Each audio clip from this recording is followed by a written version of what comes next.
Muy buenas noches, ¿cómo están todos ustedes? Qué gusto saludarlos y por supuesto darle la bienvenida al estudio de la Biblia abierta el día de hoy en la comunidad cristiana diferenciada. El objetivo de este programa es abrir la Biblia para todas las personas de manera libre, de manera totalmente informal, si quieren algunos decir, aunque hemos programado esta semana la siguiente y la siguiente más por 4 sábados, un programa especial referente al santuario celestial y al santuario terrenal.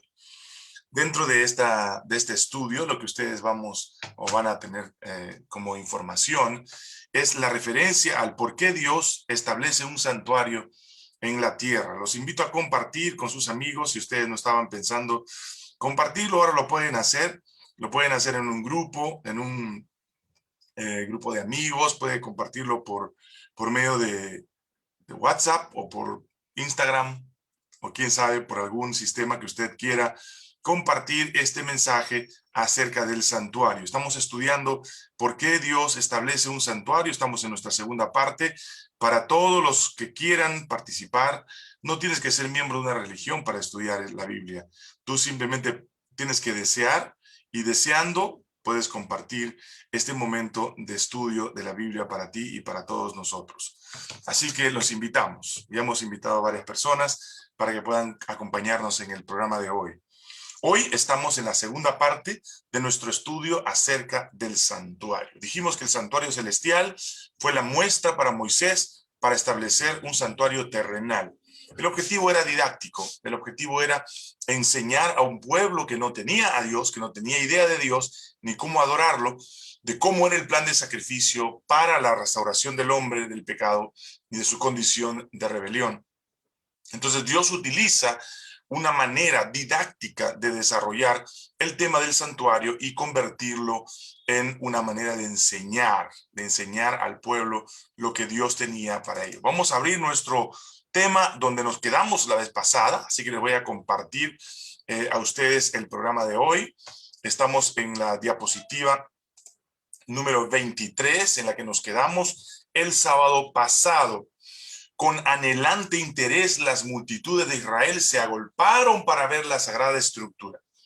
Mientras contemplaban la escena con reverente satisfacción, la columna de nube descendió sobre el santuario y lo envolvió.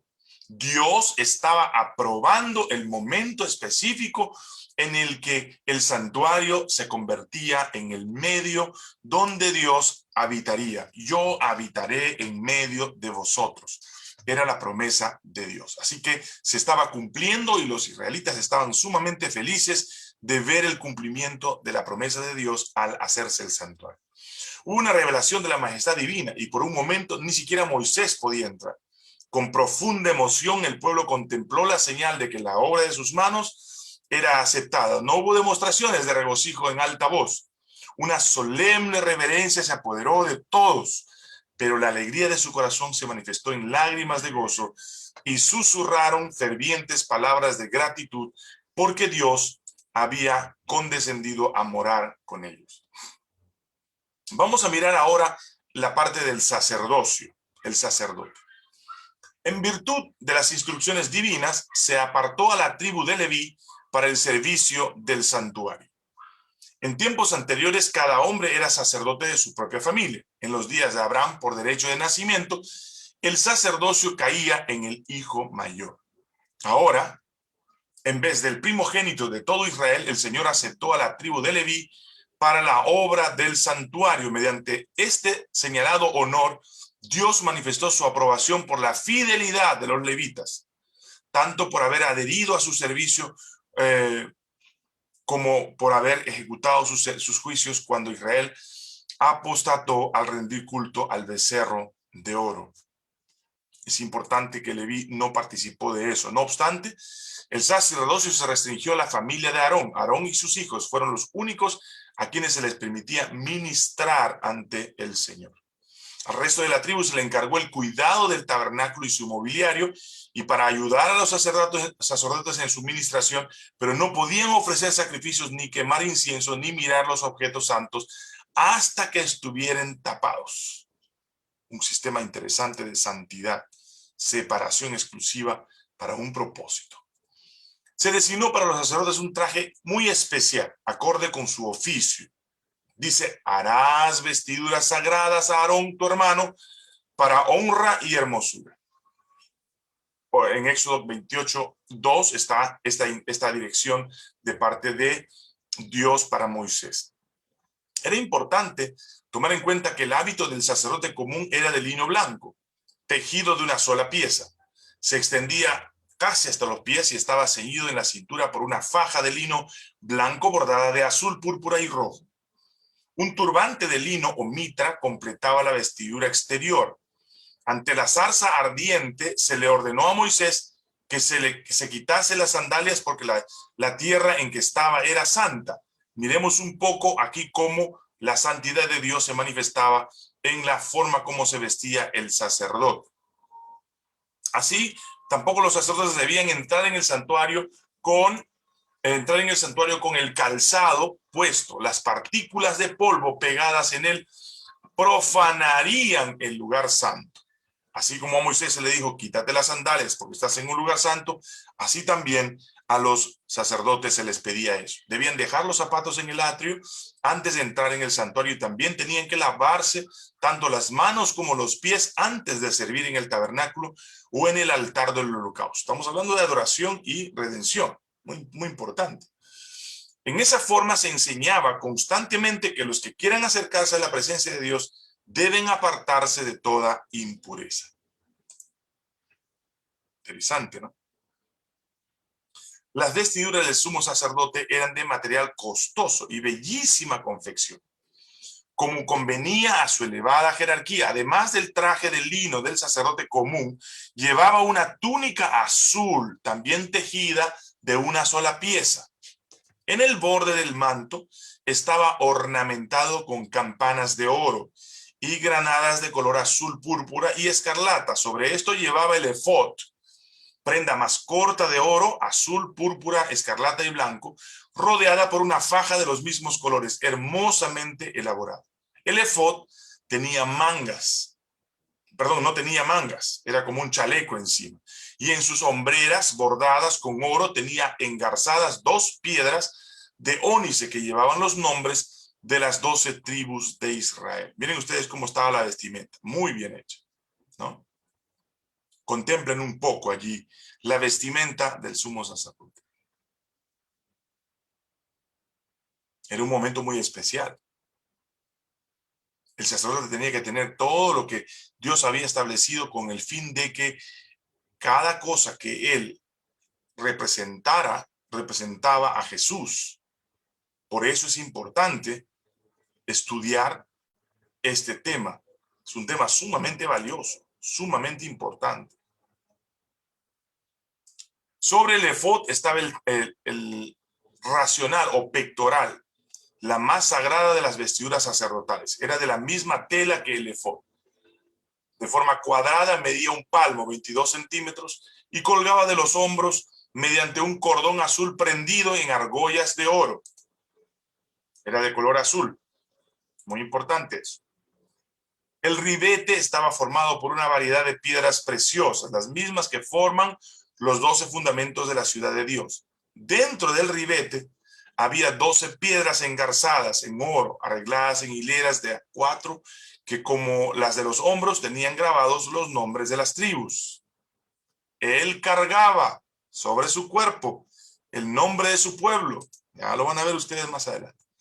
Las instrucciones del Señor fueron: y llevará a Aarón los nombres de los hijos de Israel en el pectoral del juicio sobre su corazón cuando entre en el santuario para memorial delante de Jehová de manera continua. Era importante eso, la presencia en el sacerdote, la presencia de los nombres de aquellos a quienes él representaba. Así también Cristo, ya vamos a ver un poquito más adelante eso, el gran sumo sacerdote, al ofrecer su sangre ante el Padre en favor de los pecadores, lleva sobre el corazón el nombre de toda alma arrepentida y creyente. El salmista dice: aunque afligido yo y necesitado, Jehová pensará de mí. Ven ustedes ahora el paralelismo de todo lo que estamos aprendiendo. Era muy importante para el pueblo de Israel y hoy para nosotros, que entendamos cuál es la función de toda la vestimenta y todo lo que tenía el sumo sacerdote. Miremos un poco el caso del Urim y el Tumim. A la derecha y a la izquierda del racional, o sea, del pectoral, había dos piedras grandes y de mucho brillo. Se llamaban Urim y Tumim. ¿Para qué servían? Mediante ellas se revelaba la voluntad de Dios al sumo sacerdote. Cuando se llevaban asuntos ante el Señor para que Él los decidiera, si un nimbo iluminaba la piedra de la derecha, era señal de aprobación o consentimiento divinos. Mientras que si una nube oscurecía la piedra de la izquierda, era evidencia de negación o desaprobación. Yo a veces, cuando hablo de política, porque a veces estamos apoyando algunos proyectos sociales, siempre le digo a la gente que el sistema teocrático era mucho más justo que el sistema político humano, cualquiera que sea y el que tenga la tendencia que tenga, ¿no? Era importante o es importante que entendamos nosotros que el sistema teocrático lo que buscaba era la justicia del hombre, era el bienestar del hombre. Dios, que es justo en su misericordia, quiere lo mejor para el hombre. Y ese gobierno era un gobierno realmente justo porque Dios lo dirigía a través del sumo sacerdote y los líderes de Israel. La mitra del sumo sacerdote consistía en un turbante de lino blanco que tenía una plaquita de oro sostenida por una cinta azul con la inscripción que decía Santidad a Jehová. Todo lo relacionado con la indumentaria y la conducta de los sacerdotes debía de ser de tal naturaleza que impresionara al espectador con un sentido de santidad a Dios, de lo sagrado, de su culto y adoración y de la pureza que se exigía de quienes se allegaran a su presencia. Muy importante, ¿ya? Vamos a entrar ahora al punto 3, el servicio del santuario. 4, perdón. Una vez construido el santuario, Dios se comunicó con Moisés desde la nube de gloria que descendía sobre el propiciatorio y le dio instrucciones completas acerca del sistema de sacrificios y ofrendas y las formas de adoración que debían emplearse en el santuario. Es muy importante eso, ¿ok? Ahora, no solo el santuario mismo, sino también el ministerio de los sacerdotes debía ser de figura y sombra de las cosas celestiales, tal como se te mostró en el monte. Así deberás hacer. En el monte se le mostró un santuario celestial. Allí estaba el modelo. Por eso era de suma importancia. Y el Señor, por medio de Moisés, dio las más definidas y precisas instrucciones acerca de cada uno de los puntos de ese culto simbólico. El tabernáculo. El tabernáculo terrenal por su interior y por fuera. Leamos primero unos párrafos que hemos puesto aquí. El ministerio del santuario consistía en dos partes, un servicio diario y otro anual. El servicio diario se efectuaba en el altar del holocausto, en el atrio del tabernáculo y en el lugar santo. O sea, había todo un proceso en el holocausto o en el altar del holocausto que estaba fuera del santuario. Había sacrificios ahí y la sangre que se sacaba de allí se presentaba frente al altar del incienso en el lugar santo. No había acceso al lugar santísimo. Las paredes estaban hechas de madera de acacia, recubiertas con oro. Ahí vemos un poco su longitud. Todo lo que se había hecho dentro de este pequeño modelo era simplemente una prefiguración del santuario celestial. Mientras que el servicio anual se realizaba en el lugar santísimo, ningún ojo mortal, salvo del sumo sacerdote, debía mirar al interior del lugar santísimo. Es muy importante que se tenga en cuenta que era un momento muy solemne. Solo una vez al año, y después de la preparación más solemne y cuidadosa, podía entrar allí el sumo sacerdote. Temblando entraba para presentarse ante Dios y el pueblo en reverente silencio esperaba su regreso con el corazón elevado en ferviente oración por bendición divina. Ante el propiciatorio, en el lugar santísimo, el sumo sacerdote hacía expiación por Israel y en la nube de gloria Dios se encontraba con él.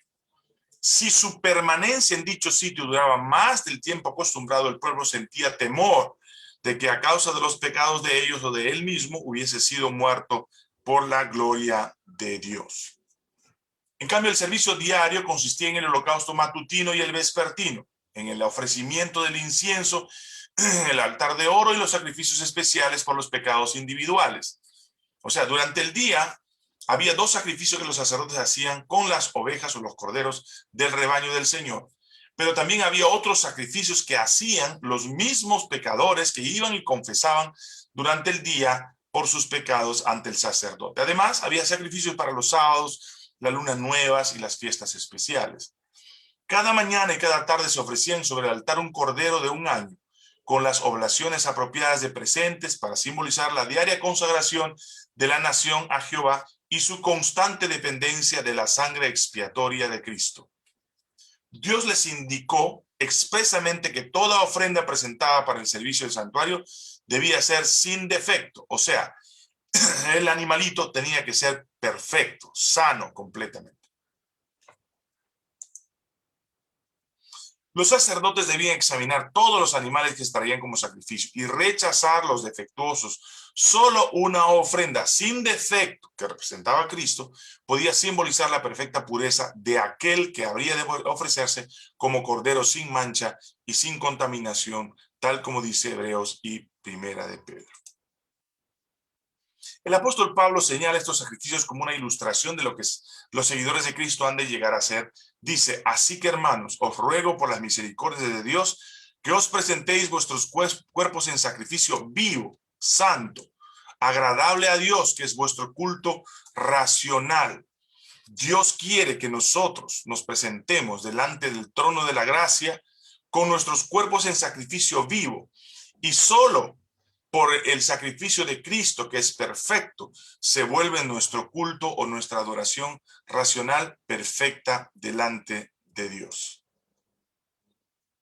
Hemos de entregarnos al servicio de Dios y debiéramos tratar de hacer esa ofrenda tan perfecta como sea posible. Dios no quedará satisfecho sino con lo mejor que podamos ofrecerle, nuestra vida, nuestra existencia. Los que aman a Dios de corazón desearán darle el mejor servicio de su vida y constantemente tratarán de poner todas las facultades de su ser en perfecta armonía con las leyes que nos habilitan para hacer la voluntad de Dios. Es importante eso. Al presentar la ofrenda del incienso, el sacerdote se acercaba más directamente a la presencia de Dios que en ningún otro acto de los servicios. Ustedes van a ver que eso también sucede en Apocalipsis. Como el velo interior del santuario no llegaba hasta el techo del edificio, la gloria de Dios se manifestaba sobre el propiciatorio y era parcialmente visible desde el lugar santo.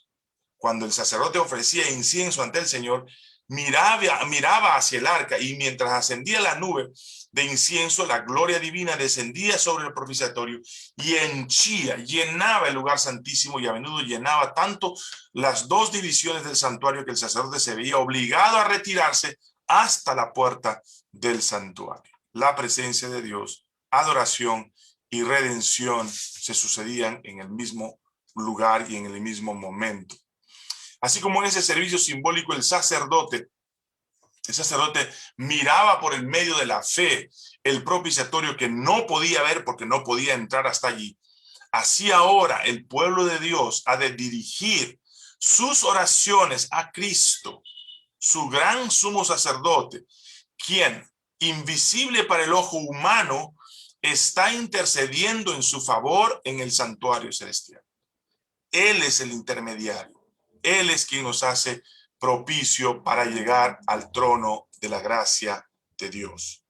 Son nuestras oraciones las que ascienden al trono de Dios, donde Jesucristo es el sumo sacerdote del santuario verdadero que no ha sido hecho por hombres, sino por Dios mismo, donde Cristo presenta el ministerio de la redención. El incienso que ascendía con las oraciones de Israel representaba los méritos y la intercesión de Cristo, su perfecta justicia, la cual por medio de la fe es acreditada a su pueblo. Y es lo único que puede hacer el culto de los seres humanos aceptable a Dios, el tener la fe puesta en el Cordero, en el sacerdote y en los méritos solamente de Cristo, nuestro Salvador. Delante del velo del lugar santísimo había un altar de intercesión perpetua y delante del lugar santo un altar de expiación continua. Había que acercarse a Dios mediante la sangre y el incienso, símbolos que señalaban el gran mediador, a través de quien los pecadores pueden acercarse a Jehová y a través de quien únicamente puede otorgarse misericordia y salvación al alma arrepentida y creyente. Si ustedes se están dando cuenta, cada cosa que se puso en el santuario simbolizaba a Cristo. Cada hecho, cada momento, cada artefacto, cada instrumento, cada ceremonia, cada parte que llevaba el sacerdote sobre su cuerpo, la manera de ministrar el sacrificio y el proceso de intercesión no era otra cosa más que la representación de Jesucristo en la patria celestial, en el trono de Dios, en el santuario celestial. Muy importante tomar en cuenta estos conceptos, ¿ok? Ahora, delante del velo del lugar santo había el altar de expiación. Delante del lugar santísimo había un altar de intercesión perpetua, continua. Estamos repitiendo un poco algunas cosas de esas. Mientras de mañana y de tarde los sacerdotes entraban en el lugar santo a la hora del incienso, el sacrificio diario estaba listo para ser ofrecido sobre el altar de afuera, en el atrio. Esta era una hora de intenso interés para los adoradores que se congregaban ante el tabernáculo. Antes de allegarse a la presencia de Dios por medio del ministerio de sacerdotes, debían hacer un ferviente examen de corazón y confesión de sus pecados. Se unían en oración silenciosa con los rostros vueltos hacia el lugar santo. Así, sus peticiones ascendían con la nube de incienso mientras la fe aceptaba los méritos del Salvador prometido, al que simbolizaba el sacrificio expiatorio. Estamos aprendiendo por qué Jesús en el cielo se presenta en un santuario, por qué Jesús tiene la actitud de entrar como sumo sacerdote en el santuario celestial. Esto nos está enseñando la razón de por qué Jesús hace eso. Las horas designadas para el sacrificio matutino, 9 de la mañana aproximadamente, y vespertino como las 3 de la tarde, se consideraban sagradas y llegaron a observarse como momentos dedicados al culto por toda la nación judía. Y cuando en tiempos posteriores los judíos fueron esparcidos como cautivos en distintos países, aún entonces, a la hora indicada, dirigían el rostro hacia Jerusalén y ofrecían sus peticiones al Dios de Israel. Era tanta la reverencia que ellos llegaron a aprender. En esta costumbre los cristianos tienen un ejemplo para su oración matutina y vespertina. Si bien Dios condena la mera ejecución de ceremonias que carezcan del espíritu de adoración, mira con gran satisfacción a quienes lo aman y se postran mañana y tarde para pedir perdón por los pecados cometidos y las bendiciones necesarias. O sea, Dios está viendo cómo nosotros, por la fe, nos proyectamos hasta el trono de Dios en el santuario celestial. También había en el santuario, en el lugar santo, el pan de la proposición, que se conservaba siempre ante el Señor como una ofrenda perpetua. Los panes simbolizaban, por supuesto, la dependencia de Dios de las 12 tribus de Israel, de manera que formaban parte del sacrificio diario y se llamaba el pan de la proposición o el pan de la presencia, porque estaba siempre ante el rostro del Señor. Era cambiado cada sábado de manera perpetua, ¿no? Simbolizando esa dependencia de nuestro Dios. Era un reconocimiento de que el hombre depende de Dios, tanto para su alimento temporal como para lo espiritual, y de que se lo recibe únicamente en virtud de la mediación de Cristo. Es Cristo quien hace propicio nuestra dependencia de nuestro Dios creador. Era importante entender el principio de dependencia en la redención y en la adoración. En el desierto, Dios había alimentado a Israel con el pan del cielo, y el pueblo aún dependía de su generosidad, tanto para las bendiciones del alimento temporal como las de la espiritual. El maná, así como el pan de la proposición, simbolizaba a Cristo, el pan viviente. Yo soy el pan de vida, dijo Jesús después, quien está siempre en la presencia de Dios para interceder por nosotros. Él mismo dijo, yo soy el pan vivo que descendió del cielo, según Juan capítulo 6, versículo 48 al 51. Sobre los panes se ponía incienso cuando se cambiaba cada sábado para reemplazarlo por panes frescos.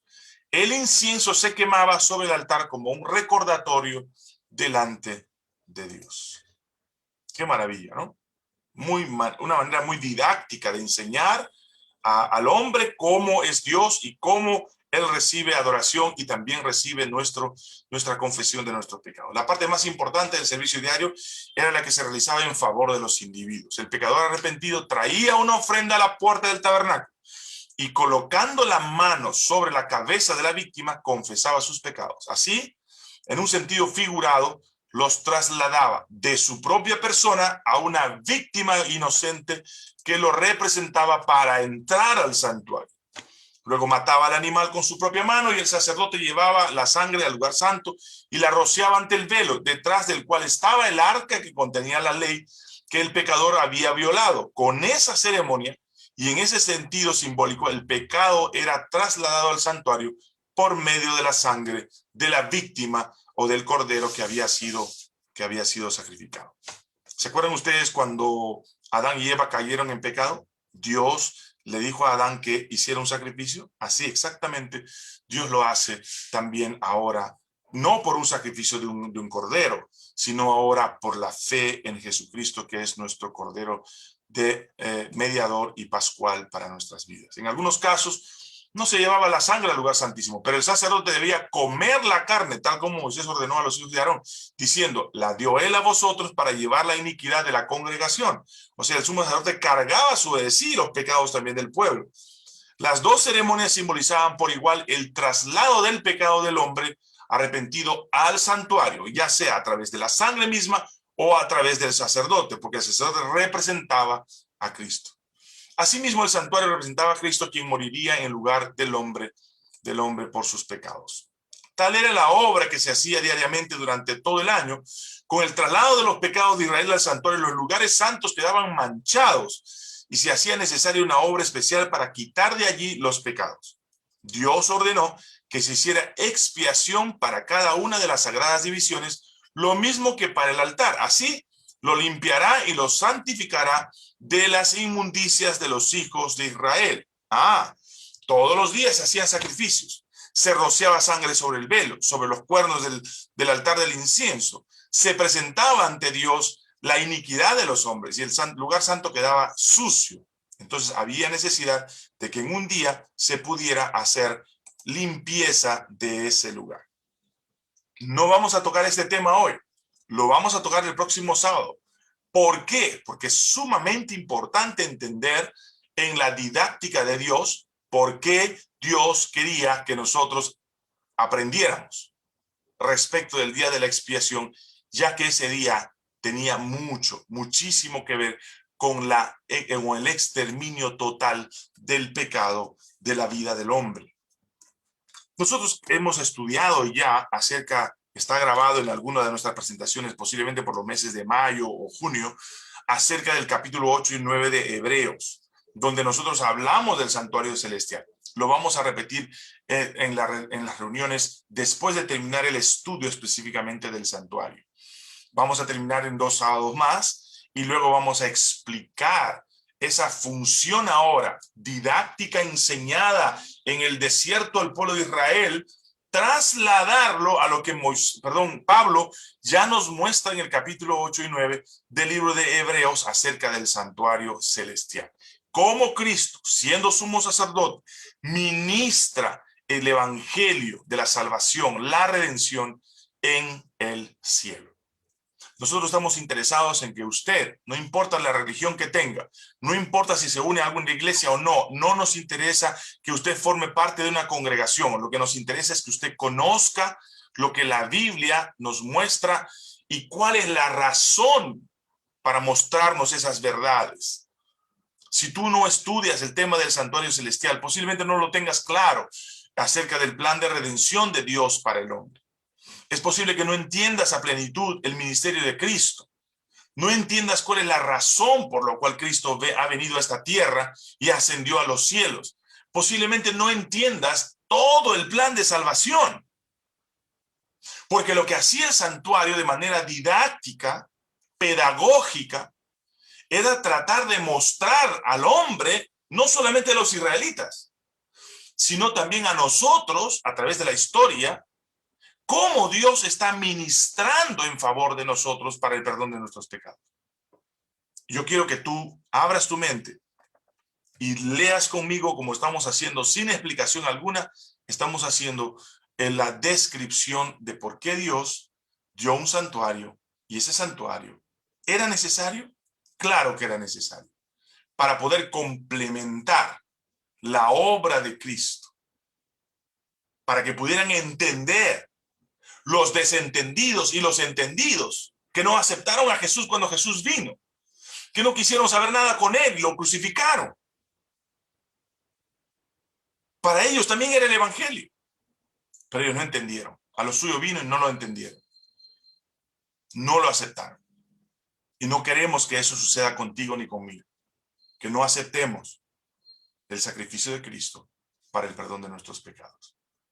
Yo deseo que el Señor te bendiga y que este estudio corto que hacemos todos los sábados de noche, la Biblia abierta, así de simple, tú y yo podamos, entendiendo el mensaje de Cristo, prepararnos para el día en cuando Él venga en las nubes de los cielos a llevar a su pueblo.